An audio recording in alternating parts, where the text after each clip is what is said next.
తిరిగి బీసీఎన్ న్యూస్కి స్వాగతం.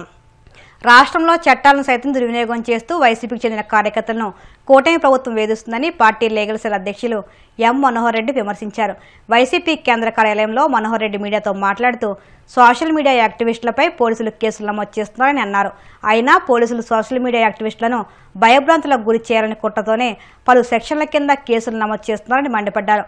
వ్యవస్థీకృత నేరాలకు పాల్పడే వారిపై మాత్రమే BNS 111 సెక్షన్ ప్రయోగించాలని సుప్రీంకోర్టు మార్గదర్శకాలు సైతం ఇదే విషయాన్ని స్పష్టం చేస్తున్నాయని, కానీ ఏపీలోని పోలీసులు మాత్రం దీన్ని పట్టించుకోకుండా ఇష్టారాజ్యం వ్యవహరిస్తూ ధ్వజమెత్తారు. చట్టాలను ఈ రకంగా దుర్వినియోగం చేస్తున్న వారిని న్యాయస్థానాల ముందు ముద్దాయిలుగా నిలబెడతామని స్పష్టం చేశారు.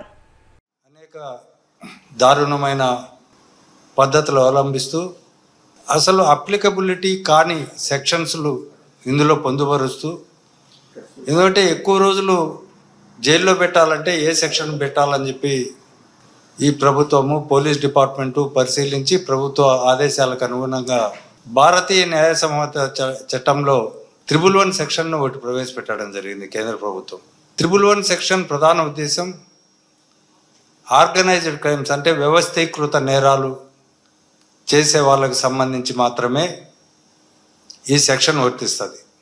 ఆ వ్యవస్థీకృత నేరాలకు సంబంధించి కూడా అనేకం అందులో పొందుపరిచారు, ఏవేవి వ్యవస్థీకృత నేరాల కిందకి వస్తాయని చెప్పి. ప్రధానంగా కిడ్నాప్, రాబరీ, కంటిన్యూస్గా వాహనాలు దొంగతనం, బెదిరించి డబ్బులు వసూలు చేయడం, ఇతరుల ఆస్తులను బలవంతంగా ఆక్రమించుకోవడం, డబ్బులు తీసుకొని సుపారీ హత్యలు చేయడం, ఆర్థిక నేరాలు, సైబర్ నేరాలు, అలాగే హ్యూమన్ ట్రాఫికింగ్ అంటే మనుషులను అపహరించి వారిని డబ్బు కోసమో లేకపోతే మరో దానికోసమో వ్యభిచార వృత్తిలోకి దించడం, మాదక ద్రవ్యాలను, చట్టం నిషేధించిన ఆయుధాలను వీటన్నిటిని అక్రమంగా రవాణా చేయడం, వీటిని ఎవరైతే ఉపయోగిస్తారో వీళ్ళందరిపైన కూడా 111 సెక్షన్ పెట్టచ్చు అని చెప్పి భారతీయ న్యాయ సంహిత చట్టంలో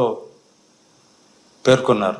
దీనికి ప్రధానంగా ఇద్దరు కానీ అంతకు మించి కానీ ఈ వ్యవస్థీకృత నేరాలకు పాల్పడితే, వాళ్ళు వరుసగా నేరాలు చేస్తే దాన్ని ఆర్గనైజ్డ్ క్రైమ్ అంటారని చెప్పి, ఇది కూడా ఎక్స్టార్షన్ అనేది ఉండాలి కంపల్సరీగా. ఇందులో ఊరికే ఏదో నేరాలు చేస్తూ పోకుండా దానికి ఎక్స్టార్షన్, మనీ ఎక్స్టార్షన్ లేకపోతే ఇంకొక రూపంలో ఎక్స్టార్షన్, ఇవన్నీ ఉంటేనే ఈ సెక్షన్ అప్లై అవుతుందని.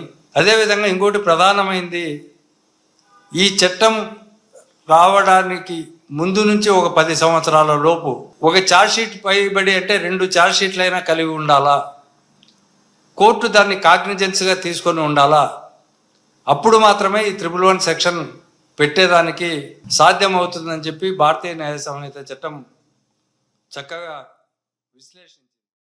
మొదటి అంతర్జాతీయ ధ్యాన దినోత్సవం సందర్భంగా కాకినాడ వివేకానంద పార్కులో స్కేటింగ్ రింగ్లో శనివారం ఉదయం బ్రహ్మకుమారిస్ మొదటి ప్రపంచ ధ్యాన దినోత్సవం నిర్వహించారు. ప్రతి సంవత్సరం డిసెంబర్ 21వ తేదీన ప్రపంచ ధ్యాన దినోత్సవంగా జరుపుకోవాలని ఐక్యరాజ్య సమితి ఏకగ్రీవంగా భారత్ సహా 193 సభ్య దేశాలతో కూడిన జనరల్ అసెంబ్లీలో ఆమోదించారు. బ్రహ్మకుమారిస్ జోన్ ఇన్ఛార్జ్ రజనీ దీది మాట్లాడుతూ ప్రతి ఒక్కరూ మానసిక శాంతి, శారీరక ఆరోగ్యం కోసం ప్రతిరోజు 30 నిమిషాలు ధ్యానం చేయాలని పేర్కొన్నారు. పెరుగుతున్న మానసిక ఒత్తిడి, భయం, అశాంతిని నిర్మూలించుకోవడానికి ధ్యానం ఎంతో ఉపయోగపడుతుందన్నారు. అతి సూక్ష్మ జ్యోతి బిందు స్వరూపమై ప్రకాశిస్తూ ఉన్నాను. ఈ కళ్ళ ద్వారా చూసే అంటే యోగి అయినటువంటి నేను ఏ విధంగా ఏ రూపాల్లో నిన్ను ధ్యానించాలి అది నాకు తెలియచెయ్యని. అప్పుడు భగవంతుడు ఏం చెప్తారంటే, జ్యోతిషామపి తజ్జ్యోతి తమసహ పరముచ్యతే జ్ఞానం జ్ఞేయం జ్ఞానగమ్యం హృది సర్వస్య విష్టితం. నేను అన్ని జ్యోతులలోకి ఒక ఉన్నతమైనటువంటి జ్యోతిని, తమస్సుకి ఆవల ఈ చీకటి వెలుగులకి అతీతంగా ఉన్నటువంటి వాడిని, జ్ఞానము నేనే, తెలుసుకోవాల్సింది నన్నే, చేరుకోవాల్సింది నన్నే అని పరమాత్మ చెప్తారు.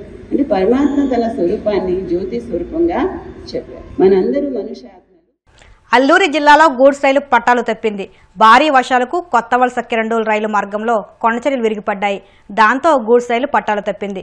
విశాఖ నుంచి అరకు వెళ్తుండగా వాగానుబోర రైల్వే స్టేషన్ సమీపంలో ఈ ఘటన జరిగింది. రంగంలోకి దిగిన అధికారులు ట్రాక్ను పునరుద్ధరించారు. రైలు పట్టాలు తప్పడంతో మిగతా రైళ్ల రాకపోకల్లో తీవ్ర అంతరాయం ఏర్పడింది. బెంగళూరులో ఘోర రోడ్డు ప్రమాదం చోటు చేసుకుంది. ఈ ప్రమాదంలో ఒకే కుటుంబానికి చెందిన 6 మృతి చెందారు. బెంగళూరు పరిధిలోని తాలేకేరే ప్రాంతంలో 2 ట్రక్కులు ఢీకొన్నాయి. అదుపు తప్పి భారీ కంటైనర్ కారుపై పడింది. ఈ ప్రమాదంలో ఒకే ఫ్యామిలీకి చెందిన 6 చనిపోయారు. ఈ ప్రమాదంలో కారు నుజ్జునుజ్జయింది. ఈ ప్రమాద ఘటనకు సంబంధించిన పూర్తి వివరాలు తెలియాల్సి ఉంది. హైదరాబాద్ పరిధిలోని మాదాపూర్లో భారీ అగ్ని ప్రమాదం చోటు చేసుకుంది. రాయదుర్గం పోలీస్ స్టేషన్ పరిధిలోని నాలెడ్జ్ సిటీలోని ఓ భవనం 5వ ఫ్లోర్లో ఉన్న బార్ అండ్ రెస్టారెంట్లో ఒక్కసారిగా మంటలు చెలరేగాయి. పొగ దట్టంగా వ్యాపించడంతో అక్కడున్న వారు ఊపిరాడక ఉక్కిరిబిక్కిరయ్యారు. సమాచారం అందుకున్న అగ్నిమాపక సిబ్బంది ఘటనా స్థలానికి చేరుకుని సహాయక చర్యలు చేపట్టారు. మంటలను అదుపులోకి తీసుకురావడానికి తీవ్రంగా కష్టపడ్డారు. బిల్డింగ్లో ఉన్న రెస్టారెంట్లోని గ్యాస్ సిలిండర్లు పేలడంతో ఈ ప్రమాదం చోటు చేసుకున్నట్లు పోలీసులు ప్రాథమికంగా అంచనాకు వచ్చారు. గ్యాస్ సిలిండర్లు పేలుడు దాటికి పక్కన ఉన్న ఐటీ కంపెనీలు అద్దాలు కూడా ధ్వంసమయ్యాయి. తెల్లవారుజామున ప్రమాదం జరగడంతో ప్రాణ నష్టం తప్పిందని స్థానికులు భావిస్తున్నారు. కాకినాడ జిల్లా జగన్నాథపురంలోని శ్రీ వెంకటేశ్వర స్వామి ఆలయంలో ధనుర్మాస మహోత్సవాలు అత్యంత వైభవంగా జరుగుతున్నాయి. ఈ ఉత్సవాల్లో భాగంగా శనివారం స్వామిని పెద్ద సంఖ్యలో భక్తులు దర్శించుకుని తీర్థప్రసాదాలను స్వీకరించారు. ఈ సందర్భంగా ఆలయ ప్రధాన అర్చకులు మాట్లాడుతూ జనవరి 10వ తేదీన వైకుంఠ ఏకాదశిని పురస్కరించుకుని ఆలయ ఉత్తర ద్వారం గుండా స్వామిని దర్శనం చేసుకోవాలని భక్తులకు సూచించారు. అలాగే జనవరి 13వ తేదీన స్వామివారి కళ్యాణాన్ని వైభవంగా నిర్వహించేందుకు దేవాదాయ శాఖ అధికారులు ఉత్సవ కమిటీ సభ్యులు నిర్ణయించినట్లు ఆయన వివరించారు. జగన్నాథపురంలో వేయించేసినటువంటి శ్రీ వెంకటేశ్వర స్వామివారి దేవస్థానంలో ధనుర్మాస మహోత్సవాలు అత్యంత వైభవపేతంగా జరుగుతున్నవి. 16, 12, 24 తేదీ నుండి 14, 1, 25 తేదీ వరకు నెలనాళ్ళు స్వామివారి సన్నిధిలో ప్రతిరోజు కూడా స్వామివారికి అర్చన, తిరుపావై సేవాకాలం, తామర కైంకర్యం ఇత్యాది కైంకర్యాలన్నీ కూడా బాలభోగ వినియోగం ఇత్యాది కైంకర్యాలన్నీ కూడా అత్యంత వైభవపేతంగా జరుగుతున్నాయి. భక్తులు కూడా చాలా మంది సంఖ్యలో పాల్గొంటున్నారు. స్వామివారి దర్శనం చేసుకుంటున్నారు, తీర్థప్రసాదం స్వీకరిస్తున్నారు. ఇంకా ఎక్కువగా జనం ప్రతి శనివారం వచ్చినట్లుగానే ప్రతిరోజు కూడా రావాలి. అదే విధంగా వచ్చినట్లయితే స్వామివారి అనుగ్రహం తీసుకుని ప్రసాదం స్వీకరించి ధరించవలసిందిగా కోరుకుంటున్నాం. ముఖ్యంగా 10వ తారీఖు 1/25 శుక్రవారం రోజు వైకుంఠ ఏకాదశి మహాపర్వదినం. ఆ రోజు ఉత్తర ద్వారం ఉదయం 5 గంటలకు తెరుస్తారు. ఆ ఉత్తర ద్వారం గుండా స్వామి దేవాలయాన్ని ప్రవేశించి ఎదురుగా ఉన్నటువంటి వైకుంఠ నారాయణ స్వామి వారి దర్శనం చేసుకుని తదుపరి లోపల గర్భాలయంలో ఉన్నటువంటి శ్రీదేవి భూదేవి సమేత శ్రీ వెంకటేశ్వర స్వామి వారి దర్శనం చేసుకోవాలి. చేసుకుని తీర్థప్రసాదం స్వీకరించాలి. అలా ఎవరైతే చేస్తారో వారికి ఆయురాగు ఐశ్వర్యాలు కలుగుతాయని ఆగమ శాస్త్రాలు చెప్పబడుతున్నది.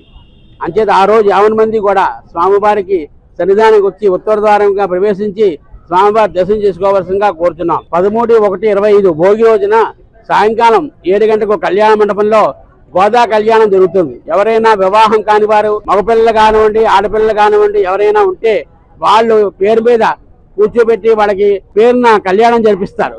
తగు రుసుము చెల్లించి కళ్యాణంలో పాల్గొనవచ్చును. సాయంకాలం 7 గంటకి గోదా కళ్యాణం జరుగుతుంది. ఆ కళ్యాణ కార్యక్రమంలో కూడా పాల్గొని స్వామివారి దర్శనం చేసుకుని తీర్థప్రసాదం స్వీకరించవలసిందిగా కోరుకుంటున్నాం. వార్తలు ముగించే ముందు ముఖ్యాంశాలు మరొక్కసారి. ప్రకాశం జిల్లా పొదిలిలో రెవెన్యూ సదస్సు. ముఖ్య అతిథిగా హాజరైన మంత్రి డోల బాల వీరాంజనేయ స్వామి.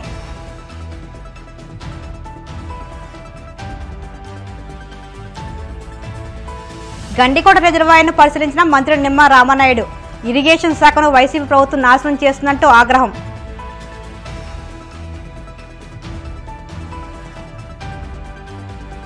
చట్టాలను కూటమి ప్రభుత్వం దుర్వినియోగం చేస్తుందన్న వైసీపీ నేత మనోహర్ రెడ్డి.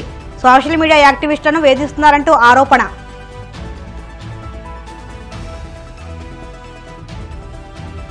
మాదాపూర్లో భారీ అగ్ని ప్రమాదం. గ్యాస్ పేలి బార్ అండ్ రెస్టారెంట్లో ఒక్కసారిగా చెలరేగిన మంటలు.